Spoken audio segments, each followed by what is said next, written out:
Bueno, gente, vamos a hacer una pequeña introducción nada más. Relax, pasó el examen.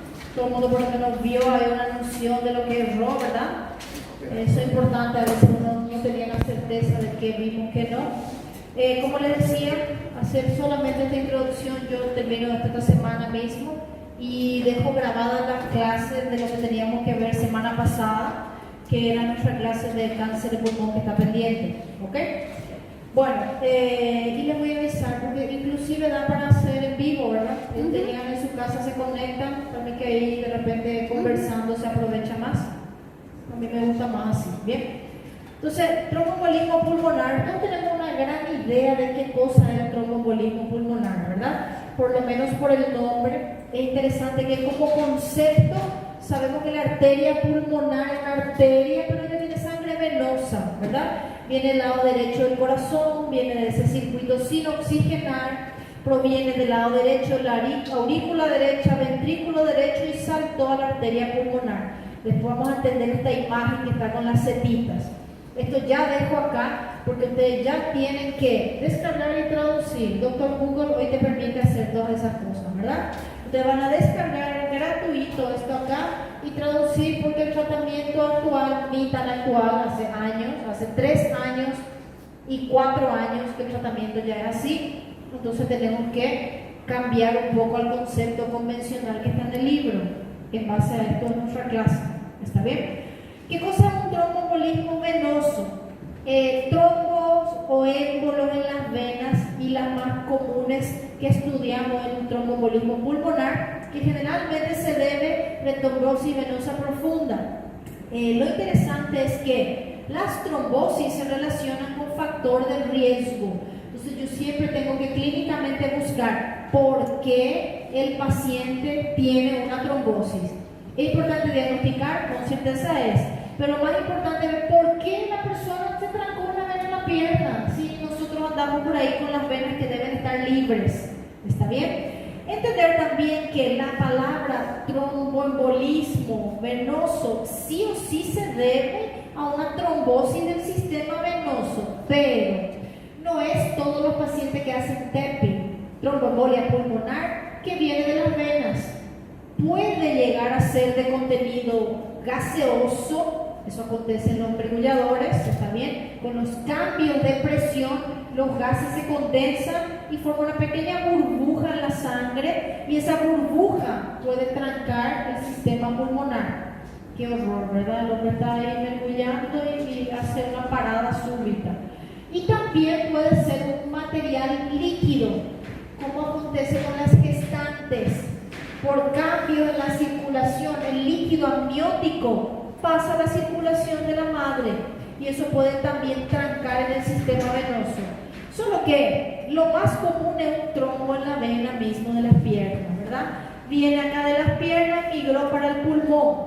Hay que entender que siempre nosotros vamos a buscar un factor de riesgo. Repito, tromboembolia pulmonares. Se trancó una arteria, una rama o una arteria pulmonar. Esta es la arteria, tiene sus ramas derecha e izquierda y ellas tienen otra vez sus pequeñas ramas. Y algún material puede ser un coágulo de sangre que viene de la pierna, algún material puede ser gas o líquido, obstruyó esa parte, ¿está bien? Entonces, ¿qué es lo que acontece en el TEP? Yo tengo un émbolo que 80% de las veces en la pierna obstruye el flujo sanguíneo. En esa parte que se obstruyó no hay troca de gases, eso vimos del examen. Hay muchas causas de insuficiencia respiratoria, que no entra oxígeno en mi cuerpo. Este es un motivo. Por lo tanto, hay alteraciones de constricción. El cuerpo reacciona a la falta de circulación y lo que acontece es vasoconstricción hipóxica. Ya hablamos también de eso cuando hablamos de EPOC. Eso va a generar ¿qué? Aumento de la resistencia pulmonar. Quien manda sangre al pulmón es el ventrículo derecho. El ventrículo derecho, al contrario del izquierdo, es un ventrículo que trabaja con presiones bajas. Él no está acostumbrado a la presión aórtica. Entonces, cuando sube la presión pulmonar, el ventrículo derecho no da cuenta. Él no consigue mandar sangre y él empieza a dilatarse. Gente, entiendan algo. El ventrículo izquierdo, para dilatarse, mi paciente tiene hipertensión arterial hace años. ¿Está bien? Ventrículo derecho, para dilatarse, la arteria pulmonar se trancó hace minutos. Porque el ventrículo derecho no consigue dar cuenta del aumento de presión, porque nunca está acostumbrado al aumento de presión. Porque cuando yo me estreso, la presión que sube es la presión arterial de la aorta, no es la presión de la arteria pulmonar. Cuando yo descubro que no pasé medicina interna, cuando yo descubro que el recuperatorio va a ser más difícil, cuando yo descubro que la doctora me va a hacer más preguntas abiertas, miren cómo sube la presión de ustedes. Subió la presión arterial, no la presión pulmonar, ¿entendido? Entonces, el ventrículo derecho nunca se acostumbra a ese problema. ¿Y qué hace? Se dilata. Y como él se dilata, todo empieza a fallar. Entonces, hay un círculo vicioso. Hay una dilatación de la sobrecarga del ventrículo derecho. Hay falla valvular, aumenta la tensión de la pared, hay inflamación del miocardio, como está inflamado, precisa más oxígeno, hay shunt intrapulmonar, isquemia, disminuye la contracción, falla la poscarga del ventrículo derecho porque él no trabaja bien. ¿Quién recibe la sangre del lado derecho? Es el lado izquierdo. Si el corazón derecho no manda, el corazón izquierdo no recibe. Y el paciente acaba muriéndose de un shock sistémico. La presión arterial, BPS, blood pressure, cae porque el ventrículo derecho no manda la sangre, porque está trancado.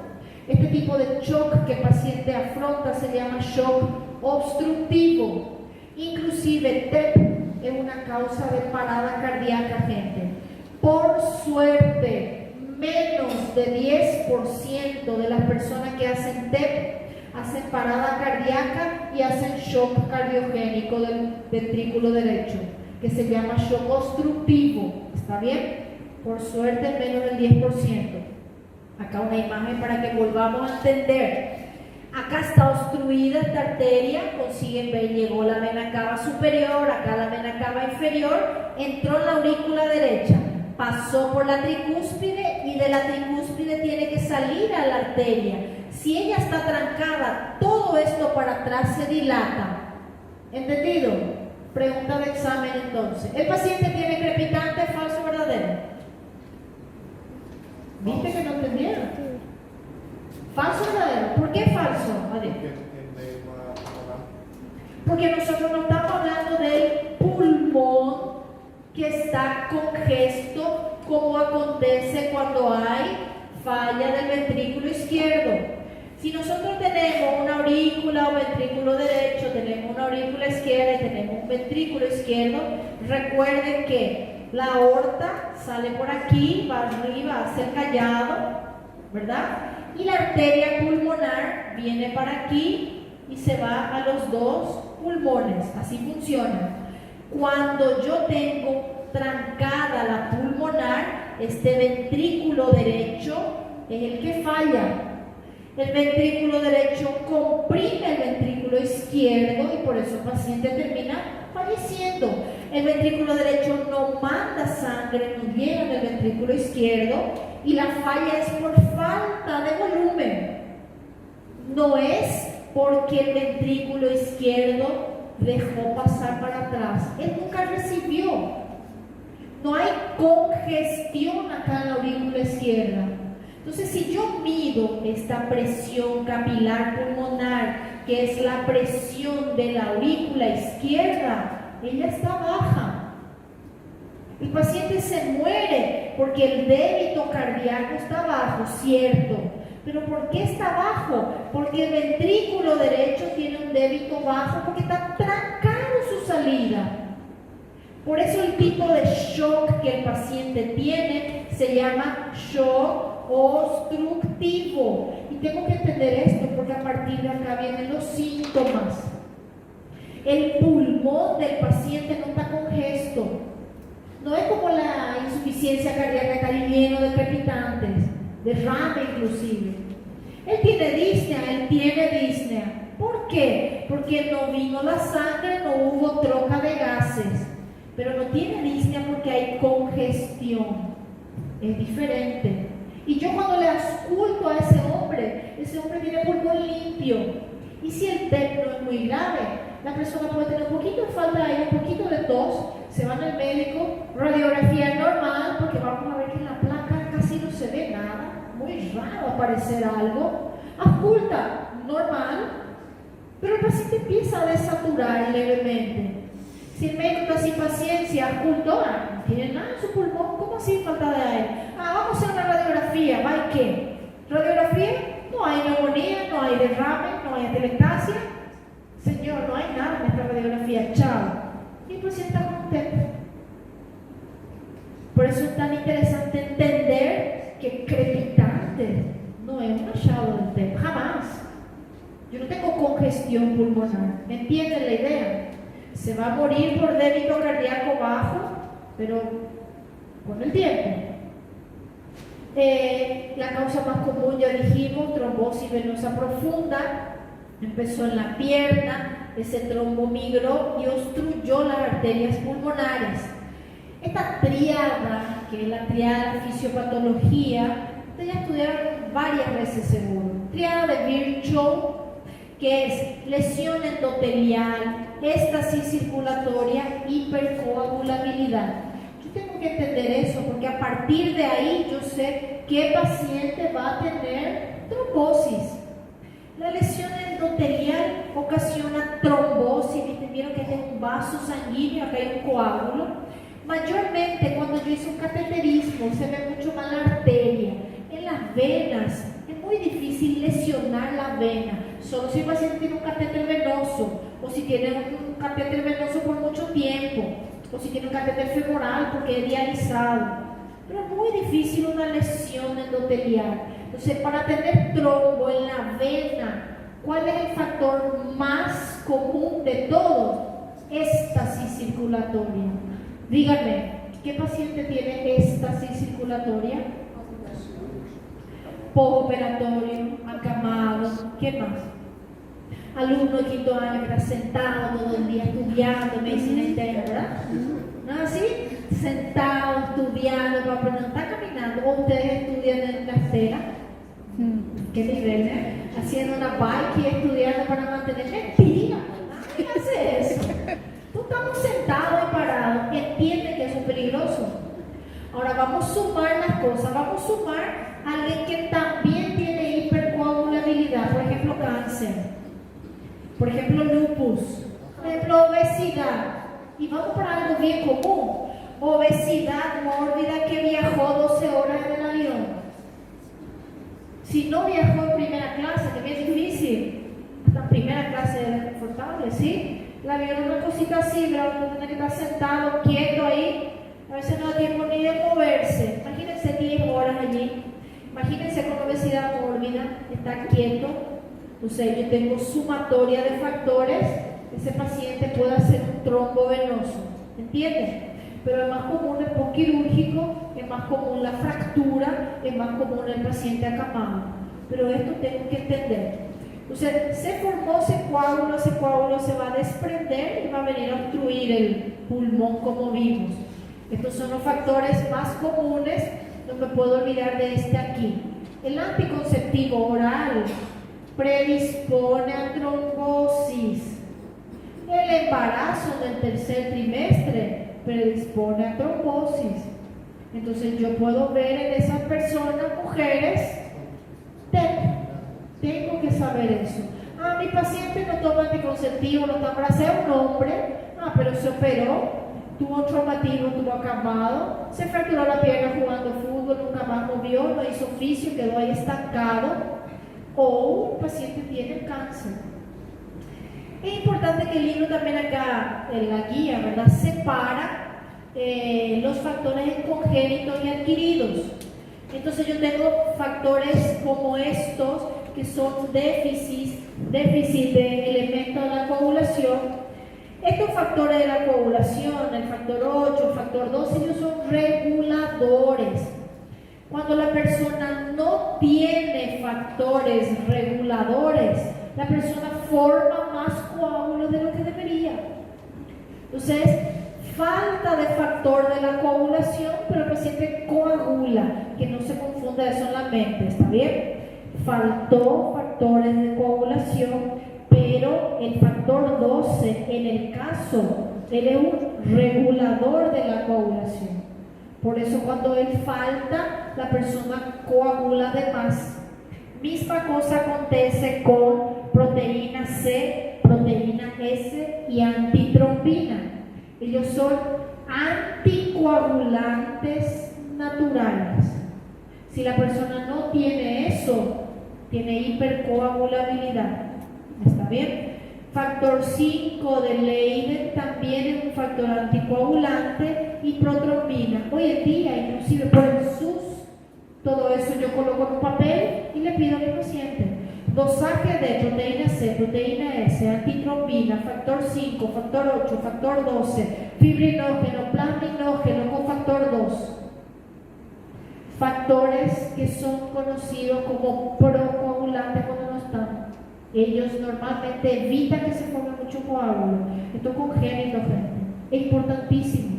¿Quién tiene este problema? Una mujer de 20 años que hizo una ABC. ¿Cómo 20 años iba a hacer una ABC? ¿Quién tiene este problema? Un joven de 30 años que hizo un infarto. Y claro, alguien que pueda hacer una trombosis venosa profunda. Y yo sé que ustedes en algún momento escucharon hablar de casos así, ¿verdad? Tan joven y se murió de ABC, tan joven e hizo un infarto. ¿Qué puede tener ese paciente? Factor congénito. Miren qué interesante la historia clínica. Si ustedes hacen una historia clínica bien linda y el paciente le dice, doctora, mi papá se murió con 35 años de un infarto y mi mamá tuvo una vez, y Dios mío, este hombre tiene la genética ahí, está en la cara de tener una trombosis. ¿Está bien? Los adquiridos, que fue lo que nosotros hablamos. Entonces, clínica del paciente, disnea, pero porque no hay troca de gases, no es porque tiene crepitantes. Duele porque hay un coágulo trancando. Vamos a colocarle al coágulo un poquito más periférico, vamos a poner que está aquí. No hace falta que esté en la salida, puede estar aquí y toda esta zona que se queda sin oxígeno, toda esta zona se queda sin irrigación, esta parte del pulmón hace un infarto y eso duele. Entonces el paciente puede tener dolor torácico, esta sensación de falta de oxígeno, la persona se puede desmayar. Le llegó con falta de aire, dolor en el pecho y se desmayó, yo pienso que está infartando, ¿sí o no? Y empiezan, está infartando, hay que interrogar bien. Hemoptisis también es un síntoma crucial. Hay varios síntomas, fíjense, falta de aire, dolor, tos. Había un caso clínico que presentaron que yo vi en el congreso, pacientes que tienen tos persistente. Dice que el hombre tenía tos, se fue a consultar varias veces y era radiografía normal, que le dijeron y alguien dijo, ¿será que una tos ahí que él tiene? Vamos a pedir una ecocardio. Y en la ecocardio, el cardiólogo vio que el corazón derecho estaba grande y dijo, ¿por qué este corazón derecho va a estar grande? Y ahí le pidió la tomografía con contraste y el paciente tenía un TEP. Él no tenía falta de aire, tenía tos solamente. Entonces, hay que considerar tos como algo de un motivo respiratorio. Lógico, solamente acá para que vean, síntomas más comunes en el TEP, él viene por falta de aire y yo miré la pierna y le duele solo una pierna y está más grande que la otra. Así va a ser el caso clínico que yo voy a colocar para ustedes, porque usted tiene que saber darse cuenta de ese factor de riesgo. Si él tiene una pierna más grande que la otra, eso me tiene que llamar la atención, es una trombosis venosa. Y a partir de la pierna viene la migración del émbolo, ¿entendido? Esto también ya salió del examen, esto es importante. Los 3 estudios más importantes que una persona precisa cuando tiene disnea. gasometría, radiografía y electro. En el TEP vamos a ver que hay cambios en cada uno de esos, yo les voy a ir hablando. No se ve muy lindo, pero en la clase se ve mejor. Puede haber pequeñas telectasias, puede haber pequeños derrames mínimo, pero puede haber. Esto es interesante, está la parte del infarto, se trancó aquí, está el trombo y esta parte infartó, eso se llama joroba de Hampton, a veces se ve como un triángulo en el medio del pulmón, te habla del infarto, es súper raro, no es frecuente, pero sí aparece con la clínica, creo que parece inclusive una neumonía, si yo miro rápido, una neumonía, ¿sí o no? Si el paciente viene con tos y tiene esto acá, yo pienso que es una neumonía. Tan importante ver el histórico y los antecedentes. Esto también parece una congestión, pero en realidad puede ser arteria muy prominente porque hay un trombo allí. Y acá, ¿alguien nota algo de diferencia? ¿Quién muestra la Z? ¿Qué ven ahí que está señalado? ¿Qué les llama la atención en esa placa? Comparando este con este. Digan, ¿qué ven? ¿Son iguales este lado y este lado? ¿Por qué no son iguales? Digan con sus palabras, ¿qué diferencia tiene este con este? Porque tem opacidade nas costilhas.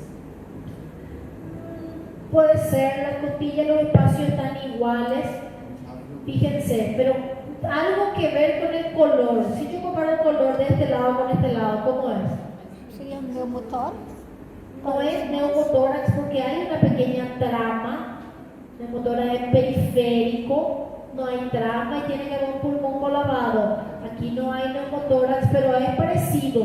Acá no está más negro que acá. ¿Y por qué nadie dijo eso? Yo le dije, ¿hay algún problema con el color? Esta parte que está más negro, que está más radio transparente, esta parte está más radio opaca, porque hay llegada de vasos sanguíneos. Aquí está trancado. Ese coágulo obstruye la arteria pulmonar y no hay flujo. Eso es lo que se conoce como Westermarck, difícil de ver en la placa, gente. Raro, pero si ustedes ven que aparece un pulmón que está menos vascularizado, eso también es señal de tromboembolismo. El electrocardiograma es algo que hay que entender. Miren aquí, el débito cardíaco es bajo. Entonces, ¿qué hace el corazón de una persona que el débito no empieza a funcionar? ¿Qué piensa que hace tu corazón para mejorar eso? Acelera para compensar. Eso es lo primero que hace el corazón cuando está fallando. Él acelera. Entonces, una pregunta interesante. ¿Qué es lo que más yo veo en el electrocardiograma? Taquicardia. No es el hallazgo raro de la vida. Taquicardia.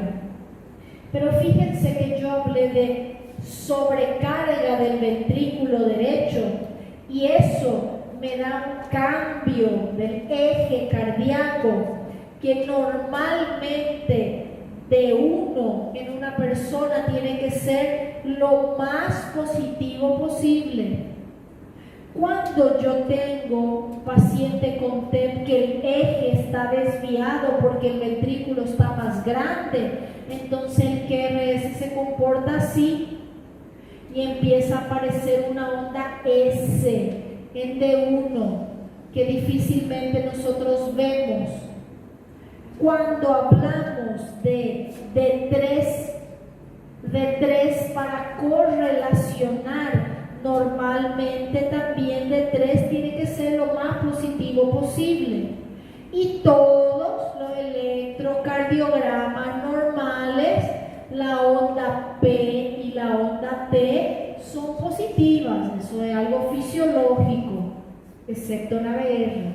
Entonces, si yo estoy en D3 y un eje está desviado, el paciente empieza a hacer esto, hace una onda Q patológica y hace una onda T negativa. Entonces, esta onda patológica y esta onda negativa, yo tengo S alterada en D1, tengo onda Q patológica en D3 y onda T negativa en D3. Eso es lo que se conoce como S1, Q3, D3. Hallazgos en el electrocardiograma de un paciente con TEP. Electrocardiograma de un paciente con TEP que me traduce sobrecarga del ventrículo derecho. Entonces en el examen yo le voy a poner un electro que tiene S1, Q3, T3. Y ustedes tienen que ser capaces de ver que hay una onda S aquí, que hay una onda Q patológica y la T está negativa.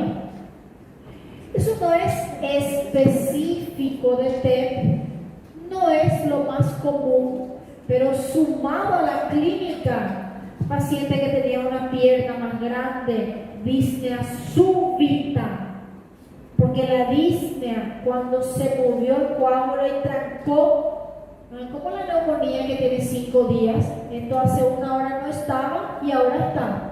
Y el paciente te cuenta eso mismo, tengo una falta de aire que comenzó ahora, dolor intenso, y respira rápido, y tiene taquicardia y desatura. Ahí yo le oculto el pulmón tan limpio, le hago una placa y no he visto nada, y en el electro aparece esto. Ese paciente tiene un TEP, no puedo olvidar de esos detalles. ¿Entendido hasta aquí? ¿Alguna pregunta hasta aquí? Están dormidos en el aire, todavía perdidos, pero por lo menos hasta esto es interesante, ¿sí? Nunca se olviden de razonamiento médico. Hay que ver que hay poca sensibilidad, prácticamente nada de específico. ¿Qué quiere decir eso? No hay el famoso hallazgo patognomónico. No hay, gente. Hay uno que tiene tos, otro que tiene falta de aire, otro que tiene taquicardia, otro que desatura. No hay un hallazgo específico. Si yo les pregunto, ¿qué tiene el paciente con TEP? No sé, ¿qué tiene el paciente con TEP? No hay un hallazgo específico, ¿entendido? Entonces, hay que ver la clasificación, y con esto cierro esta parte, de los llamados scores del paciente. Voy a pasar un poquito. Y este sería puntaje de Wells. ¿Escucharon hablar de Wells? ¿Bien? Donde yo le veo al paciente si tiene TBP, diagnóstico que no es probable otro diagnóstico. ¿Qué quiere decir esto? Si viene alguien con dolor precordial retroesternal que irradia un brazo, no parece TEP, parece infarto.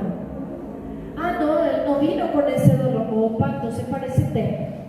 Taquicardia, historia de la cirugía, ya tuvo una TBP, tiene hemóptisis, tiene cáncer, que es lo que más genera hipercoagulabilidad.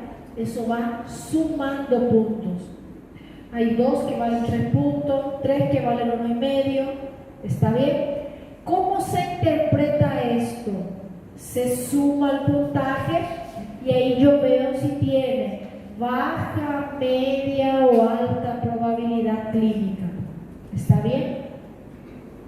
No es diagnóstico también, gente. Y después les voy a explicar el porqué de esto, ¿sí? La idea es, todos los síntomas y todos los antecedentes son importantes aquí. ¿Entendidos? Hasta aquí, todo tranquilo. Dejo por aquí para no cansarles y seguimos el miércoles. ¿Puede ser?